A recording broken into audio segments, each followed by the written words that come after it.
The council chamber held its breath. No literal breath, of course. Not all species in the Galactic Assembly inhaled oxygen.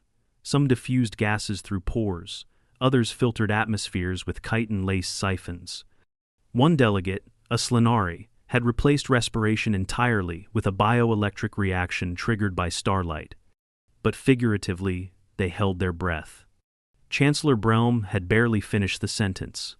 As part of the Cultural Trust Initiative, each member species will now supervise the juvenile offspring of another species in a structured educational setting, before panic began to spread like radiation through soft tissue.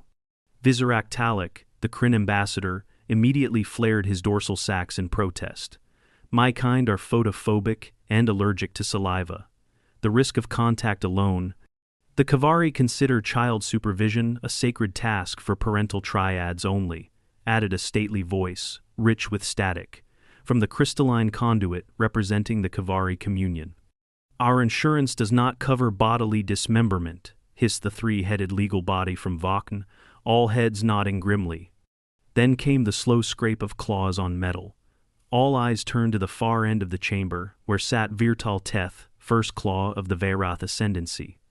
Its coat was black-sheened armor, and its stare yellow, unblinking. Dissecting was a thing that made warm-blooded diplomats wish they could molt their skin and crawl away unnoticed. Teth's jaws parted, ever so slightly. You suggest that prey should be permitted to handle Veyrath young? Brelm's translator quivered slightly as it spoke. All species will participate, without exception. Teth let out something between a growl and a sigh. Then you have already signed their death certificates. The chamber fell silent. No one argued, no one dared. The Veyrath hatchlings, biologically designed to begin practicing lethal hunting by week 2, were infamous even among apex species. Their young trained on live prey before they could pronounce their own names. Everyone expected the initiative to fall apart right there, and it almost did, until one hand went up. From the human delegation, seated between a bored-looking pair of Ulu and a gelatinous Parnik, a single man raised his arm. Light brown hair, average height, some faint scarring along one cheek. The nameplate read, Alan Carter, Terran Republic. I'll do it, he said simply. The translators hiccuped. The chamber did not. You volunteer? Teth's tone dropped 3 degrees colder than vacuum. Alan shrugged. Babysitting's universal, right? Snacks, toys, maybe a timeout corner, should be fine. You'll be torn to pieces, muttered the Voktan's leftmost head. You misunderstand, Teth said. They do not play, they hunt. There will be blood. Alan nodded solemnly. Then, I'd better bring bandages. Pandemonium followed. Dozens of species voiced protest, demanded psychiatric evaluations, asked if this was some kind of Terran death ritual. The vote passed anyway, unanimously. Every other species abstained. And that was how, 3 days later, Alan Carter walked into a triple-sealed, reinforced observation room beneath the Galactic Academy's central tower with a reinforced duffel bag, a body cam feed, and an ironclad waiver that stated the Academy was not liable for dismemberment, digestion, or emotional trauma caused by juvenile apex life forms. The Veyrath had brought 6 hatchlings. Each one was the size of a mid-sized dog, but with far more muscle, more claw. Their eyes glowed with that same eerie yellow as Teth's. One of them tested a talon against the wall plating. Another hissed in a way that sounded uncomfortably like laughter. Alan crouched low, not too fast, not too slow. He set down the duffel and spoke clearly. Hey there, guys. Name's Alan. I brought snacks. The moment he unzipped the bag, chaos erupted. One hatchling lunged for the bag, another for his arm. A third leapt onto his back, teeth latching onto the fabric of his jacket. Alan twisted sideways, ducking just enough to avoid a bite to the neck. He grabbed the closest hatchling by the torso, not roughly, but firmly, and spun it off him onto a padded mat with practiced ease. Monitors lit up across the observation deck. Alien delegates gasped, grimaced, recoiled. He's not even armed, someone whispered. He didn't bring a shock baton? Someone else exclaimed. Is that a plush toy in his bag? Alan retrieved a rubbery chew ring and squeaked it once. Every hatchling stopped, 6 pairs of predator eyes locked onto the sound. A moment of silence, then a frenzy. The toy was instantly mobbed, tugged, snapped at, fought over. Alan took the brief moment of peace to open a metal thermos and pour out small servings of mashed protein paste shaped like animals. "Snack time," he said in a sing-song voice. A low-level brawl erupted over the food. One hatchling growled and got nipped in the flank. Alan was already moving. He crouched beside the injured one, pulled a sanitizing wipe from his kit, and examined the bite. "Hold still, buddy. That's not too deep, but we'll clean it anyway." The hatchling snarled once, then paused as the wipe made contact. Its eyes narrowed, confused, not pain, more like curiosity. 1 hour in, Alan had formed rough behavioral profiles. Hatchling 4 had dominance issues. Hatchling 2 responded best to rhythm and sound. Hatchling 5 had a worrying habit of hoarding sharp objects. But progress was progress. Then, at 90 minutes, it happened. Hatchling 3 misjudged a leap during a pounce game Alan had stupidly named "Don't Wake the Worm." Its claw sliced a deep gash across Alan's forearm as he rolled to intercept a falling toy. Blood welled immediately. Bright, vivid. On the monitors, at least 3 delegates fainted. The Kavari screamed in ultrasonic shock. Alan sat down hard, biting down on a grunt. "Okay, that's not ideal." The hatchlings froze. All 6 stared at the blood. Alan reached slowly for his med kit. "All right, nobody panic." "That means you too, murder muppet." He flushed the wound with antiseptic, wincing as the pain kicked in. One of the hatchlings crept closer. Alan held up his uninjured hand. "Easy, no touch. I know it smells good to you, but this one stays inside me, okay?" He applied a field suture strip, glorified medical glue, and reinforced it with gauze. The bleeding slowed. The pain didn't. Still, he stayed.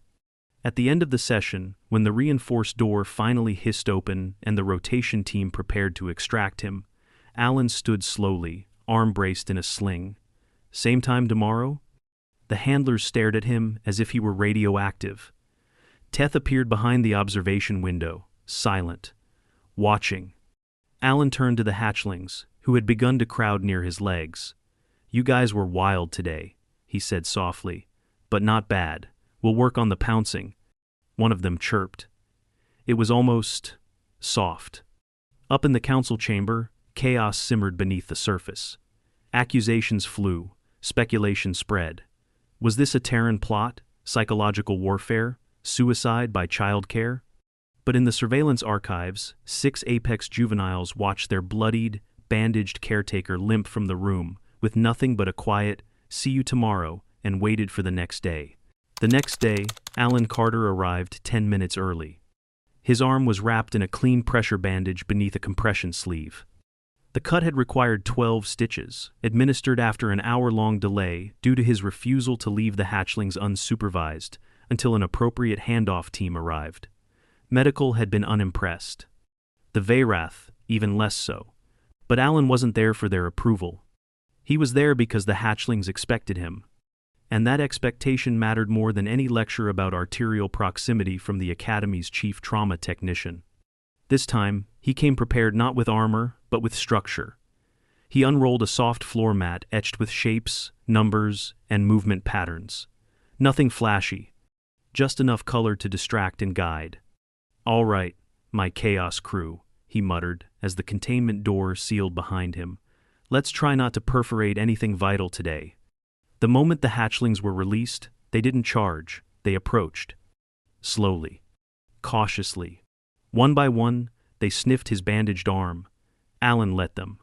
No flinching, no sudden movements, just calm breathing and a slow exhale. "They remember," murmured the Krell-Tak observer from behind the safety glass. "Yes," replied the Yilian envoy, voice unsteady. "But the question is, do they regret it?" The hatchlings didn't act remorseful. Veyrath didn't do remorse, but they showed something that, to alien eyes, bordered on reverence. Hatchling 2 even placed its muzzle lightly against Alan's injured forearm and held still. Alan offered a weary smile. "That's either affection or a threat display. Either way, I'm touched." He tapped the mat. Let's start with something new. They played a game Alan had cobbled together during a 3 a.m. caffeine crash, Hunter and Hider. He marked zones on the floor, each linked to a scent capsule or soft sound. The goal? Track the hidden prey, a snack ball wrapped in synthetic fur, using smell and hearing, but no pouncing, until it was found. Restraint, he said aloud, repeating the word as he handed out the scent cues. That's the lesson today. Veyrath weren't supposed to learn restraint. Even the Veyrath themselves said so. But over the course of the 2-hour session, Alan saw something strange. They began to hold back, hesitate, communicate through low chirps before striking the target. When one of them pounced early, the others screeched not in encouragement, but what might have been protest. Delegates watching the feed were at a loss. They're exhibiting pre-coordinated social inhibition, the Slanari gasped. That's not supposed to be possible at this development stage. Are we sure the human isn't drugging them? Or training them, the Ulu representative muttered darkly. This is behavioral conditioning, psychological infiltration. Through their young. Their children, countered the human liaison, pinching the bridge of his nose. He's just babysitting them. Exactly, hissed the Kavari. And they're treating him as pack alpha. Inside the chamber, Alan barely noticed the diplomatic meltdown unfolding above. He was more concerned about Hatchling 5, who had started hoarding scent capsules in its bedding pile. He crouched low. Hey, that's not how we play. 5 flattened its body, claws spread. I see your teeth, kiddo. I've got my own, Alan muttered, pulling out a crunchy protein bar and tearing it open with his molars. But fair's fair, give one back. The hatchling lunged. Alan rolled sideways, swiped the nearest capsule, and tossed it toward Hatchling 2. The sudden motion distracted them all for a beat enough time for Alan to flip 5 over gently and extract the rest of the stash. He held the squirming hatchling upside down by the torso, nose to nose. No hoarding, no ambushing. We play together or not at all. The squirming stopped, a growl. Then, weirdly, a chirp. Alan set 5 down. Progress, he muttered. Later that session, when he read aloud from a book of short fables, each one rewritten with Veyrath protagonists, to better match their instincts, the hatchlings circled close. Their claws clicked against the mat. Their breathing slowed. And then, during a story about a reckless sky pouncer who tried to take on a thermal vent solo and burned its wings, something bizarre happened. Hatchling 1 leaned against his side. Not fully. Not affectionately. Just contact. Pressure. Unmistakable. Alan kept reading. For the next week, the sessions continued. Alan adjusted his tactics daily. New games, new sensory tests, new reinforcement cues. When aggression rose too fast, he introduced tactile redirection, a chewable tug rope with built-in resistance. When competition got too rough, he taught switch turns, using a timer to create delayed gratification. They learned. They adapted. And slowly, chillingly, they began to copy him. One day, Hatchling 4 broke up a playfight by raising one claw and growling, "Pause." The word wasn't perfect, more a guttural approximation, but it froze the group. Another day, Hatchling 3 mimicked Alan's posture during story time. Legs crossed, claws folded, breathing slow. Alan wasn't sure whether to be proud or mildly terrified. The Academy wasn't sure either. Delegates from 38 species gathered behind reinforced viewports on day 11, demanding transparency. He's altering Apex cognitive templates, someone insisted. This could shift galactic power balances. Or just raise well-adjusted murder lizards, replied the human ambassador dryly. Then came the unexpected. Vardal Teth arrived. No announcement, no entourage. Just a sudden magnetic signal sweep and the sharp odor of ozone, heralding the entrance of a Veyroth war born into civilian space. The council chamber emptied of all non-essential personnel in under 4 minutes. Teth didn't speak. He simply watched the entire next session in silence, eyes tracking every movement. That day, Alan introduced problem-solving hour. He placed a locked container with a puzzle latch in the center of the room. Inside dried blood chips, Veyrath delicacies. Work together, you get the treat, Alan said, sitting cross-legged beside it. They hesitated, not because they didn't understand, but because they did. This was a social test, not instinct, choice. It took 22 minutes, 3 snarls, and 1 minor scuffle, but eventually 4 and 2 figured out the latch by combining their leverage. The box opened, the group shared. Alan passed out separate rewards to the 2 solvers. 1 chirped, 2 nuzzled his injured arm in something dangerously close to affection. Behind the glass, Teth's claws retracted half a notch. Later, Alan sat in the infirmary for his follow-up wound check. The laceration was healing, no infection, thanks to prompt cleaning and proper closure. Range of motion was still restricted, but the nurse said he'd regain full function within 3 weeks. No strain, no lifting above shoulder height. He nodded. Understood. Then he returned to the hatchlings anyway. By the end of week 2, the Veyrath young greeted him with clicks and chirps before he even stepped into the chamber. And then the quiet came. Not a dangerous quiet. A different kind. They sat around him without prompting. Listened to a story without biting each other. 2 of them fell asleep against his legs. Alan looked up at the ceiling camera. He knew they were watching. He gave a half smile, tired but steady. The chamber, for the first time, felt almost peaceful. A dangerous kind of quiet. Because peace, from Veyrath, meant something was changing. The day the alarms went off, Alan had just finished building a balance beam from 2 reinforced chairs and a length of padded steel pipe. Coordination Day, he'd announced with a grin. Let's see if those murder mittens have grace. 4 hatchlings scrambled up the beam like oversized, furred scorpions. Hatchling 5 tried to chew through the pipe. Hatchling 1 leapt from the top without warning and crashed into Alan's chest, knocking him flat. It was normal. For them? The Academy sensors said otherwise. The emergency klaxon shrieked like a fire in a turbine. Alan flinched. The hatchlings hissed, all 6 snapping into a predatory crouch. Then the lights shifted, blue to red. The outer corridor, normally locked down with 3 nested barriers, showed a flicker in the live feed display embedded in the chamber wall. A ventilation access panel, half open. Alan's stomach dropped. "Seal us in," he barked, looking straight up at the overhead cam. "Now." No one replied. They didn't have to. The perimeter locks engaged immediately. The bulkhead doors clamped shut. But he'd seen it, that panel, half open, fluttering slightly in the airflow. Someone had accessed the hatchling chamber's proximity corridor. From outside, he looked around. One of the hatchlings, hatchling 3, was missing. "Where's he began. Then he saw the vent. Half open. He was moving before thought caught up. 3. Alan's voice cracked. No, buddy."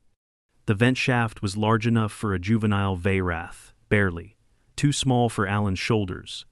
But he could see the faint outline of the hatchling's tail just vanishing into the dark tubing.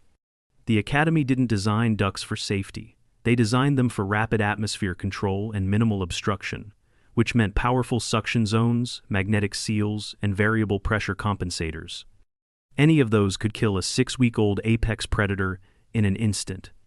Alan didn't scream. He acted. He hit the comm relay on the wall.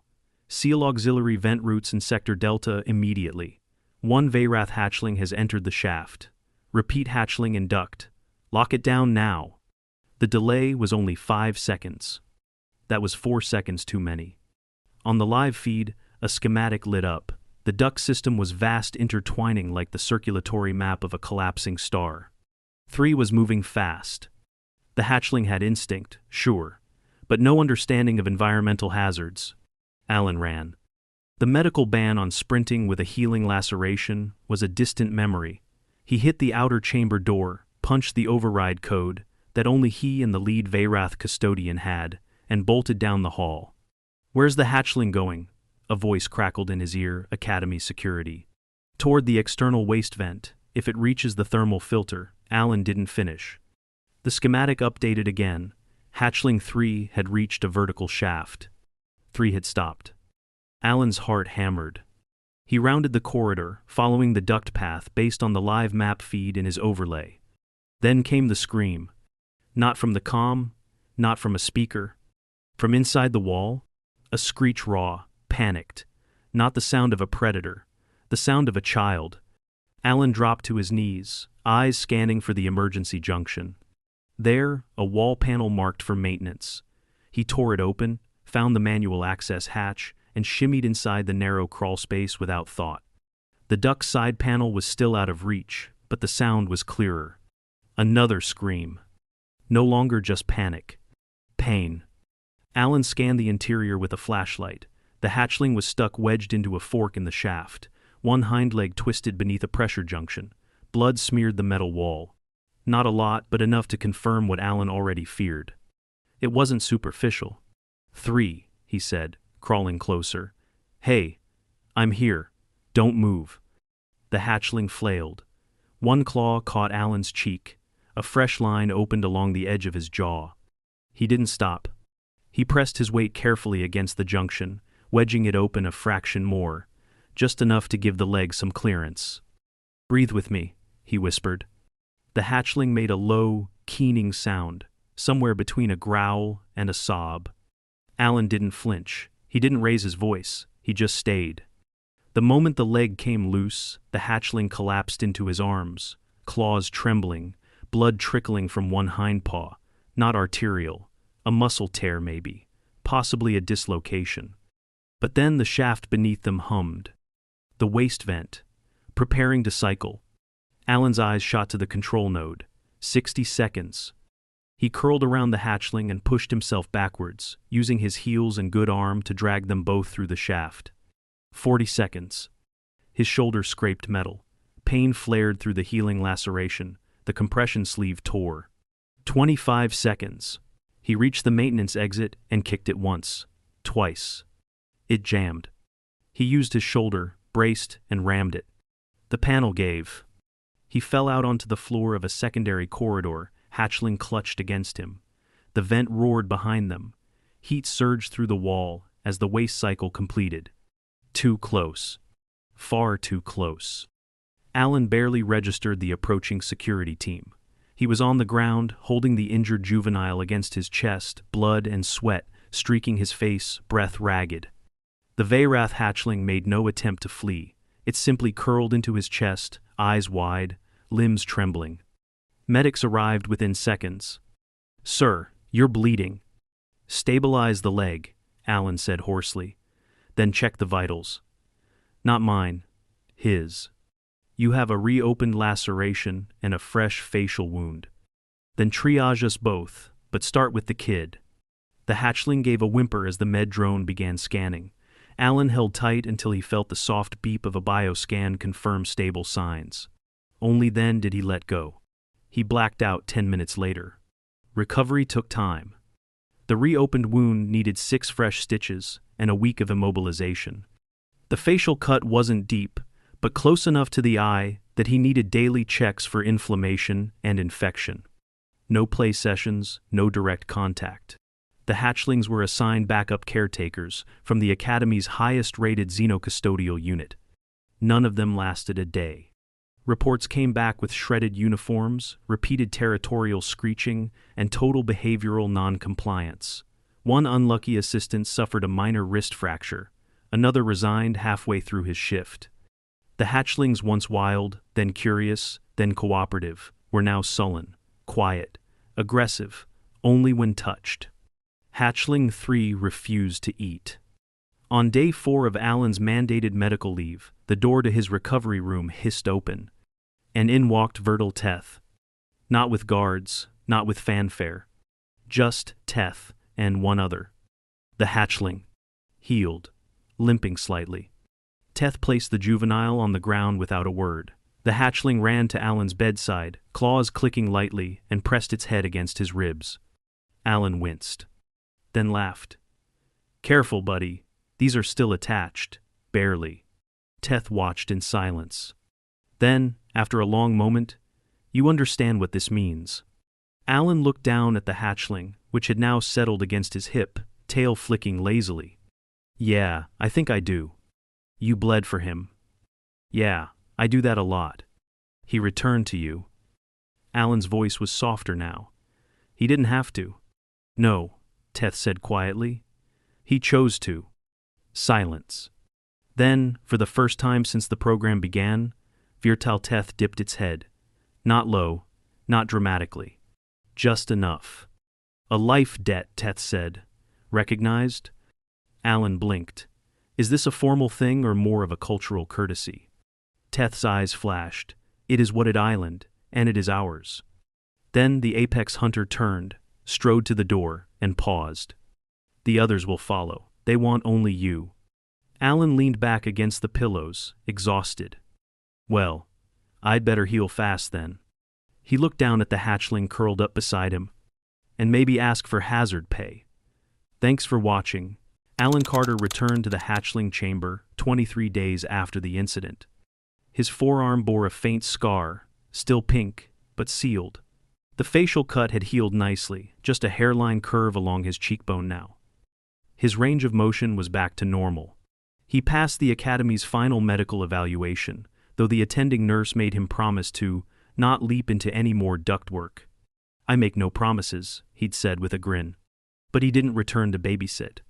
Not officially. The hatchlings had outgrown the containment chamber. Their claws were longer, reactions sharper. They stood chest-high to him now and moved with the eerie stillness of predators just before a kill. But when he walked through the final seal, they didn't pounce. They chirped. All 6. It was the first time he'd heard them do it in unison. You've all gotten big, he said, slinging a canvas pack off his shoulder and setting it down gently. That better not be a sign I'm getting soft. Hatchling. 2 padded forward, no growl, just a head tilt and a click. They were all watching him, but not like before. Not with that hungry, chaotic energy. With focus. With something else. All right, one last session. He opened the pack. Out came 6 small bundles, memory wraps, each one carefully scented with a blend of his sweat, his soap, and the old protein paste. Safe smells. Comfort smells. Each labeled with a single painted sigil, a gesture to the Veyrath tradition of naming not by words, but by earned marks. He handed them out one by one. Then, slowly, Alan crouched, groaning a little under his knees, and sat on the padded floor where he'd once nearly bled out during "Don't Wake the Worm." The hatchlings circled him, quieter than he'd ever known them. Not subdued, just listening. I know you're going back to the ascendancy soon, he said. Back to your own kind. No reaction, but they heard him. You'll have a new trainer, probably a war singer. Someone who'll teach you how to use those claws for something other than tug of war. Hatchling 5's tail twitched at the word. Alan chuckled. Yeah, I know, won't be the same. He pulled something else from his bag, a set of little note cards. Laminated, tough. On each, a simple word in standard and a Veyrath glyph. One for wait, one for no, one for share, one for safe. I'm not trying to make you soft, he said. Just giving you tools. Use them. Don't forget them. Especially that last one. He laid the cards out in a fan. 6 heads lowered. Clawed paws reached forward. No snatching, no snarling, just quiet engagement. They remembered. The door opened behind him. Vartal Teth entered with 2 Ascendancy elders in ceremonial armor, the kind that shimmered dark red and was rumored to contain woven microblades along the spine. Alan didn't stand. He stayed seated, one hand resting lightly on Hatchling 3's back. The elder on the left leaned forward slightly. They respond to him. Teth nodded. The elder on the right sniffed. Dangerous. He has imprinted himself. No, Teth replied. They imprinted on him. Alan glanced up. Is that a problem? It is an impossibility, the elder muttered, but it is done. Teth stepped forward. They will return with us today. Begin the trials next moon. Alan nodded once. They're ready. Are you? Teth asked. The question lingered. He didn't answer right away. Because no, he wasn't. Not really. The chamber had been his whole life for over a month. Every scratch, every scream, every small victory, earned with blood, patience, and humor under fire. He hadn't just supervised the hatchlings, he'd raised them. Not as a parent. Not quite. but as something just as dangerous. Something trusted. Alan stood. The hatchling stirred. He knelt again, pulled each into a firm, two-arm embrace, one at a time. Some resisted at first. Veyrath weren't known for displays of affection, but none pulled away. Even hatchling one, the fiercest, leaned in for a second longer than expected. Alan whispered to each one, not in standard, but in rough approximations of their own clicks and growls. Phrases they'd learned together. Stay strong. Remember, safe. Come back proud. When he stepped away, he was blinking harder than usual. Teth regarded him for a long moment, then did something that no one in the Galactic Academy's history had ever recorded a Veyrath doing. He extended his hand. Palm open, claws retracted. Alan shook it without hesitation. The next time we meet, Teth said, it may be under less gentle terms. Then I hope you remember story time, Alan replied. Teth bared his teeth. It wasn't a threat. Not this time. The hatchlings filed out, each paused at the doorway, looked back. They didn't chirp. They didn't growl. They just watched him.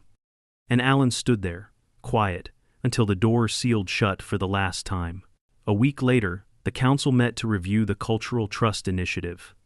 Some species called it a disaster narrowly avoided. Others called it the start of something unthinkable. But when the footage of the final session was played, no one spoke. They watched the apex hatchlings file out in silence. They watched Alan kneel. They watched a fragile mammal cradle a predator in his arms, one who could have gutted him 2 weeks earlier without blinking. And they saw something no treaty, no weapon, no alliance had ever forged before. Respect. True, mutual respect. Not through power, but through care. Afterward, the floor was opened for comment. The Kavari delegate asked how long human recovery from such wounds typically took. Alan, seated in the back, shrugged. Couple of weeks, 3 for full strength. The Yillian leaned forward. And you chose to return after that? Wouldn't you? He asked, brow raised. Silence. Then, from somewhere on the far side of the chamber, a hesitant voice asked, What do you call that? He thought for a second, then smiled faintly. Babysitting. 2 months later, Alan received a sealed data crystal from the Veyrath Ascendancy. Inside, a short choppy video. Poor resolution, no sound. The camera showed a training pit, dusty, circular, brutal. In the center, 6 juvenile Veyrath, larger now, flanking a target drone in coordinated silence. One lifted a paw. A gesture.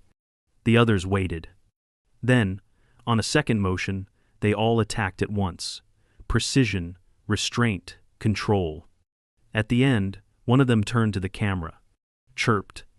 Alan laughed until his ribs hurt again. He sent one message back. Tell them I'm proud, and I still have snacks, if they visit.